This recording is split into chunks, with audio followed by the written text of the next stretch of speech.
미래를 보는 창, JTB. 안녕하세요. JTB 제이입니다. 오늘 파월 연설이 있습니다. 지금 다들 이거를 좀 주목을 하고 있을 텐데, 파월은 다시 시장에 회초리를 들 것인가? 이게 좀 관건이죠. 일단 제 개인적인 예상은 그럴 가능성이 높다라고 저는 일단 보고 있어요. 지금 시장이 어떤 상태인지 간단히 요약을 해보겠습니다. 지금 현재 시장은 낙관론이 굉장히 우세한 상황입니다.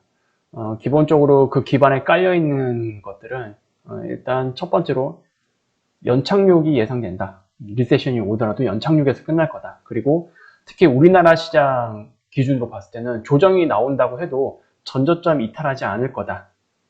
굉장히 많이 나오고 있죠, 이 이야기가. 그리고 우리나라는 굉장히 저평가 영역에 들어가 있다. 매우 싼 기업이 많다. 그리고 경기 침체는 심지어 이미 선반영됐다라고 또 주장하는 전문가들도 굉장히 많은 상태입니다. 그리고 연준 피벗을 기대한다. 시장 전반적으로. 그래서 이제는 앞으로 긴축의 강도는 점점 줄어들 거고 금융 컨디션이 오히려 좋아질 거다. 그리고 중국의 제로 코로나 정책도 완화될 거고 부동산, 부양 정책 기대감도 지금 소속 올라오고 있다. 그래서 이런 전반적인 이런 것들이 좀 복합적으로 엮여 있어서 현재 시장은 낙관론이 굉장히 우세한 상황입니다. 그리고 전반적으로 시장의 어떤 심리 상태를 보더라도 지금 익스트림 그리드를 가리키고 있습니다. 그러니까 이거는 주식시장과 관련된 거예요. 스탬프 프라이스. 이쪽에는 일단 익스트림 그리드입니다. 전체 시장 평균으로 보면은 이제 그리드인데 주식시장만 보면은 익스트림 그리드까지 올라온 상태입니다. 그러니까 지금 전반적으로 이 자산시장 내부에서도 주식시장 쪽으로는 좀 더 익스트림 그리드 모두가 좀 과열 이런 쪽으로 좀 가리키고 있다라고 보시면 될 것 같아요. 그래서 지금 시장 전반적인 컨디션 상황들 이런 것들을 보면은 낙관론이 우세한다. 다 상방을 지금 바라보고 있는 상황이다라고 보시면 될 것 같아요. 그래서 이런 상황에서 연준은 좋은 이야기를 할 가능성이 상대적으로 없겠죠. 왜냐하면 지금 해결된 건 아직 없잖아요. 인플레이션 피크 아웃은 확인을 했다라고 치지만 아직 우리가 넘어야 할 과제는 굉장히 많은 상태입니다. 그래서 일단 회초리를 들 가능성이 일단 높다라고 저는 생각을 합니다. 그리고 이제는 좀 더 중장기적인 관점으로 시장들을 하나씩 체크를 해보도록 할게요. 이렇게 긍정적인 뷰로 편안한 리세션을 맞이할 수 있을까라는 이제 의문점이 드는 거죠. 지금 10년물과 2년물의 장단기 금리 차는 지금 뭐 역대급으로 지금 마이너스로 전환된 상태이고 10년물과 3개월물도 마찬가지입니다. 그래서 지금 이런 관점으로 보면은 이제 유동성이 지금 막힌 거죠. 자금 시장이 아예 다 닫힌 거예요. 장기 자금 시장도 그렇고 단기 자금 시장도 그렇고 완전히 다 닫힌 상태입니다. 그래서 이런 것들이 어떻게 보면 정책적인 효과로 서서히 실물 경제에 뭐 타격을 이미 가하기 시작했다라고 봐도 될 것 같고 그런 것들이 이제 초입권에 들어오기 시작했다라고 보시면 될 것 같습니다.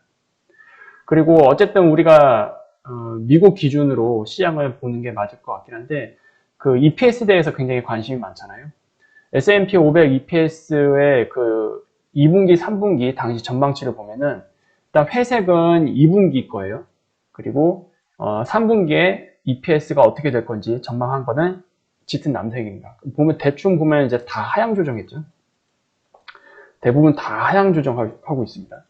헬스케어 빼고는 이제 다 하향 조정이 됐네요. 그래서 그게 이제 좀 정리를 한 게 이거예요. S&P 500 EPS 2020년의 전망치. 아직 4Q는 아직 안 나온 것 같아요. 지금 보면 어쨌든 아까 말씀드렸던 거 비교표가 결국 이거예요. 합산 한계. 그리고 이거를 조금 더 보기 쉽게 보면은 이렇게 표현을 할 수가 있겠죠. 지금 이 남색이 가리키는 건 이제 현재 값입니다. 그런데 지금 3Q S&P 500의 EPS가 180달러 정도까지 떨어질 수 있다라고 지금 전망을 하고 있는 거잖아요. 그러면 이제 빨간색으로 제가 표기를 해놨어요. 이렇게 떨어진다는 얘기입니다. 그래서 지금보다, 그러니까 3Q보다 한 50달러 정도 더 떨어질 수 있다. 이거를 이제 퍼센트로 계산을 해보면 대략적으로 한 20에서 한 25% 하락이에요. EPS 전망치 자체가. 근데 문제는 4Q 갔을 때, 그러니까 4Q 지금 표가 아직 안 나온 상태인데 이거 아마 연말 어떤 이제 어쨌든 2022년에 실적들 다 정리를 하고 내년 거를 전망을 하면서 그게 나올 것 같거든요. 개인적인 예상으로는 3Q 때보다 이때보다 전망치가 더 하향 조정될 가능성이 크지 않겠느냐. 저는 그렇게 보고 있습니다. 어쨌든 실적 전망이 그 하락세로 들어가게 되면은 계속 하향 조정되잖아요. 그리고 나서 턴어라운드가 나오는 시점에는 갑자기 예상했던 것보다 좋게 나오면서 다시 전망치가 점점 좋아지는 형태. 이런 식으로 적용이 되는데 일단 아직 전망치의 최하단이 나온 것 같지는 않아요.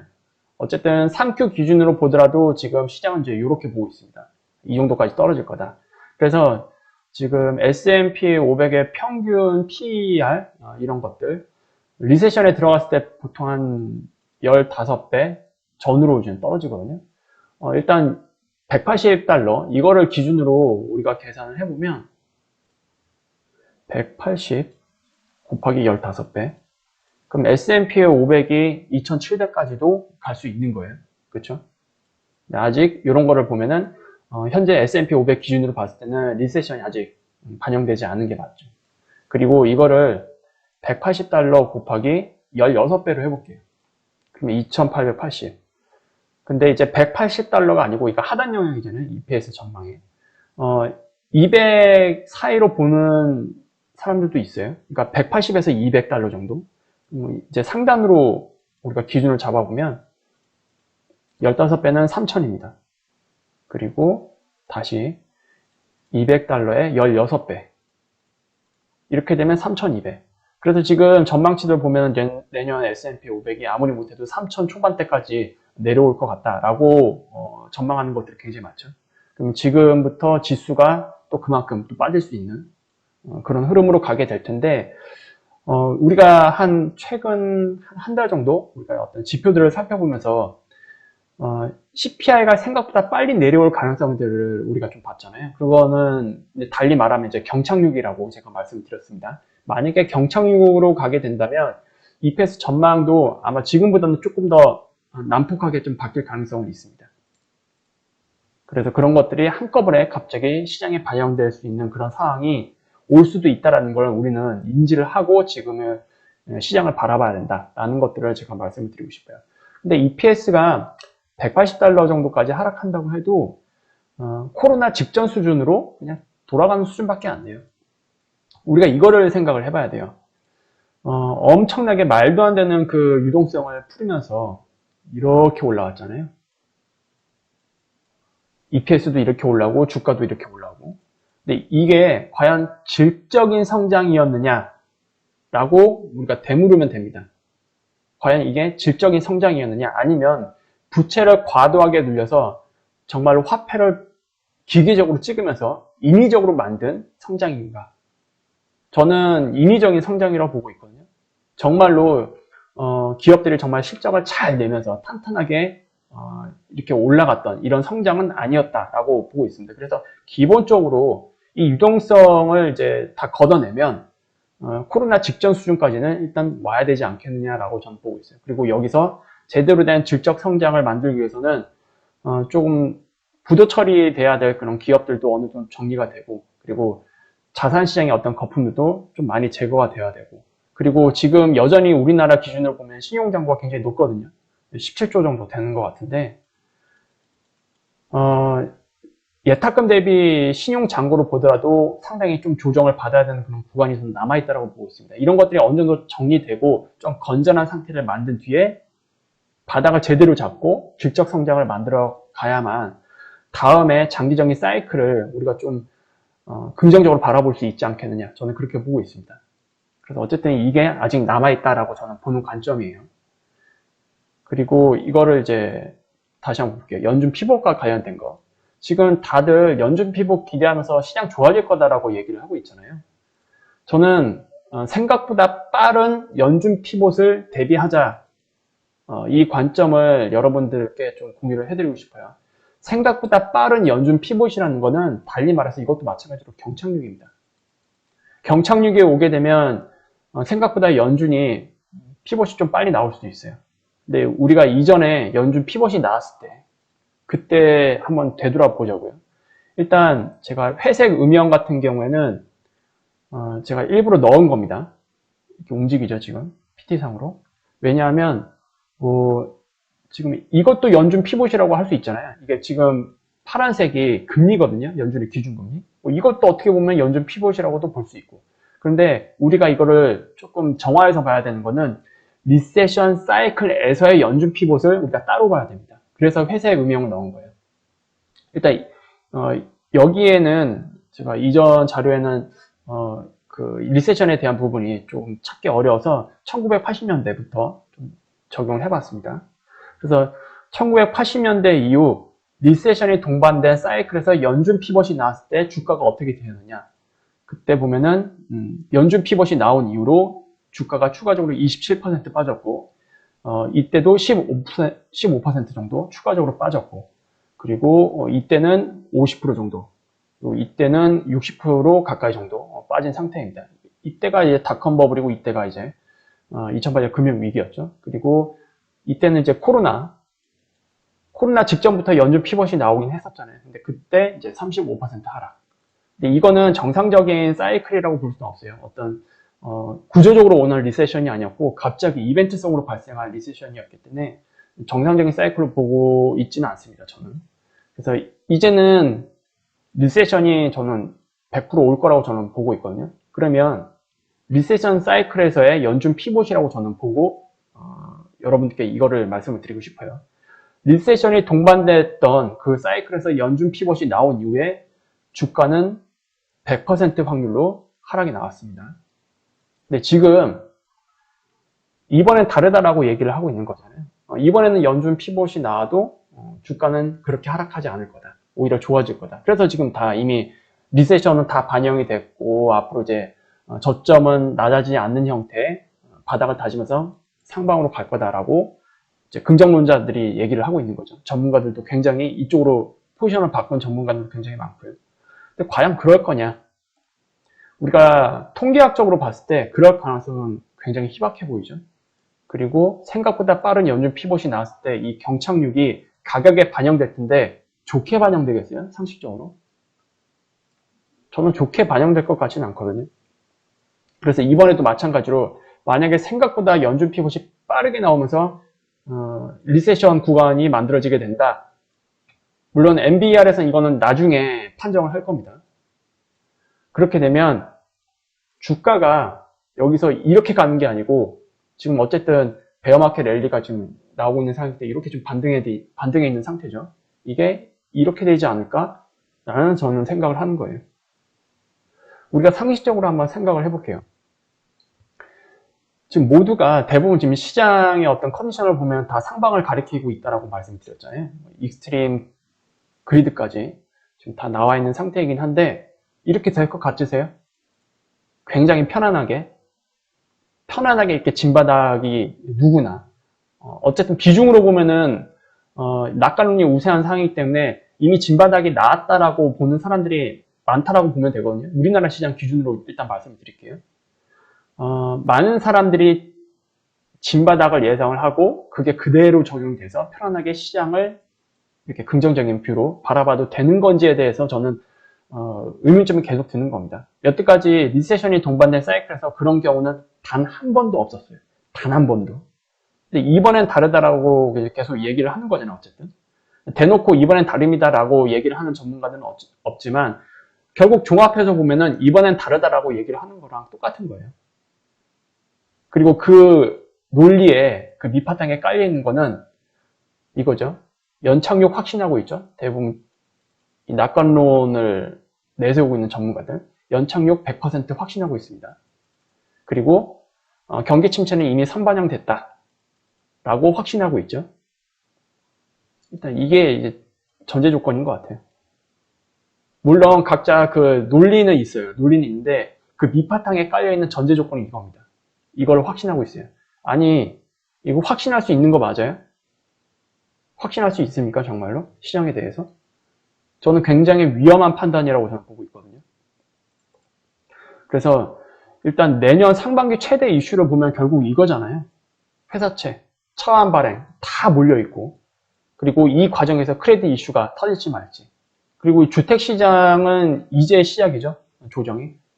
이런 것들이 이제 다발적으로 나오면 실무경제도 영향을 미칠 거고, 그게 이 경착륙으로 가게 될 거냐 말 거냐 이거를 확인을 해야 되는데, 이미 이거 확인하지도 않고 다 확정하고 있잖아요. 아, 이미 이거 연착륙이야. 시장 바닥 나왔어.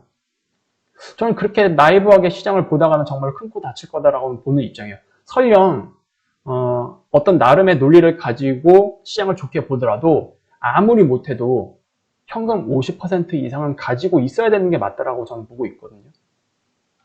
일단 관련된 기사를 보면은 우리나라 기준으로는 내년 상반기까지 회사채만 54조 정도 만기가 돌아옵니다. 근데 지금 이 금융 여건에서는 이걸 다 차환 발행을 성공할 가능성이 없죠. 지금 뭐 대기업도 차환 발행 실패해서 막 유증 때리고 있잖아요. 그게 쏟아져 나올 가능성이 굉장히 높습니다. 그리고 ABS까지 포함하게 되면, 이게 ABS가 자산 유동화 증권이거든요. 이것까지 포함하면 73조예요. 지금 정부에서 체한 펀드라고 해서 50조 정도 조성을 하고 있잖아요. 이거 모자라요. 이거 가지고 모자랍니다. 어쨌든 이런 것들이 지금 대기하고 있는 상태입니다. 그리고 이거는 우리나라만이고 해외 같은 경우, 미국 같은 경우에도 마찬가지로 이런 이슈가 있어요. 그리고 수면 아래에 있는 CLO 문제까지도 지금 같이 포함되어 있는 상태입니다. 그리고 지금 긍정론을 내세우고 있는 전문가들이 이제 이것도 얘기를 하죠. 미국 하이힐드 채권 금리 이거 지금 오히려 떨어지고 있다. 별 걱정 안 해도 된다 이번에는. 저는 웃기는 소리라고 전 말씀을 드리고 싶고요. 이게 지금 아직 이슈가 안 됐잖아요. 이슈가 안 되는데 이게 이렇게 될 거라고 지금 확신하고 있는 거는 좀 말이 안 된다라고 생각을 하고, 내년 상반기로 들어갔을 때 리세션의 그 강도까지 다 봐야 되고, 그 회사채 시장이 어떻게 움직이는지 그거를 확인을 해야 이게 정말로 어떻게 움직일지 확신을 할 수 있을 것 같거든요. 이게 여기서 이렇게 되다가 내년 상반기에 이렇게 튀면 어떻게 할 거예요? 이렇게 튀어버리면. 그때 가서도 죄송합니다. 그때는 제가 잘못 봤습니다. 이렇게 얘기할 거예요? 아니잖아요. 여러분들의 자산은 여러분들이 지키는 게 맞다고 생각을 하고 굉장히 신중하게 접근하는 게 맞다라고 저는 생각을 합니다. 그리고 이제 마지막으로 미국 10년물 채권 금리를 볼게요. 지금 모건 스탠리 같은 경우에는 내년에 이 미국 10년물 국채 금리가 이 레벨까지 떨어질 거다라고 예상을 하고 있거든요. 이만큼 떨어져야 되는 거죠. 이거는 연착륙 아니에요. 경착륙입니다. 그리고 CPI가 가파르게 떨어진다고 하면 거의 확정적으로 경착륙이 오는 게 맞긴 하겠죠. 그리고 그렇게 되면은 S&P 500 기업들의 EPS 하향이 좀 더 진행되어야 될 겁니다. 일단 뭐 이런 것들이 우리가 확신을 해서 무조건 이렇게 갈 거다라고 볼 필요는 없긴 하겠지만, 너무 지금 긍정론에 지금 시장이 좀 많이 우세한 상태이고 심리도 좀 그렇게 바뀌고 있는 상태에서 여기는 조금 우리가 좀 신중하게 가야 된다라는 입장에서 제가 말씀을 드리는 거예요. 그리고 제 개인적인 입장으로는 여기는 아직 우리가 진바닥이라고 부를 수 있는 상황은 아니다. 연준 피봇이 나오면 이제 알려주겠죠. 그러니까 이런 상황이 됐을 때 연준 피봇이 나오게 되면은 이제 주가가 어떻게 될 거냐. 과거 통계상으로는 100% 확률로 주가가 이제 추가 하락이 나오면서 전저점을 갱신을 했는데, 이번에는 어떻게 될지 이것도 좀 보면 좋을 것 같아요. 그래서 일단 연말까지는 변동성이 크게 확대될지 안 될지 모르겠지만, 어쨌든 다음 주에 선물 옵션 동시 만기 이후부터 변동성은 다시 확대될 가능성이 높다라고 보고 있고, 이제 시장의 포커스는 경기 침체로 갈 거라고 제가 말씀드렸죠. 이제 연말입니다. 다음 주가 지나면, 그러니까 선물 옵션 동시 만기가 지나면 사실상 이제 연말로 들어가게 되는데, 아마 시장의 포커스가 그쪽으로 넘어갈 가능성이 크고, 이제 그거에 이제 포커스에 맞춰서 시장이 또 어떤 것들을 반영하기 시작하는지, 그리고 우리가 예상하지 못하는 어떤 이슈들이 또 갑자기 나올 수 있는지. 보통 시장이 예상하지 못하는 그런 악재가 갑자기 툭툭 튀어나오는 거, 블랙스완처럼 튀어나오는 그런 구간이 바로 그 구간이에요. 실물 경제를 타격하는 구간. 그래서 그때 연착륙이냐 경착륙이냐 이게 정해지잖아요.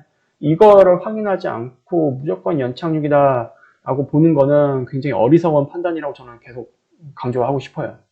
그래서 여러분들도 나름대로 여러분들이 좀 기준을 잘 세우고 판단을 잘 하셔가지고 이번 이 시장 사이클 아직 마무리된 거 아니에요. 확실히 마무리된 거 보고 다음 사이클을 조금 좋은 포지션에서 맞이할 수 있었으면 좋겠습니다. 오늘 이렇게 마무리 짓도록 하겠고요. 다음에 더 좋은 영상으로 찾아뵙도록 하겠습니다. 감사합니다.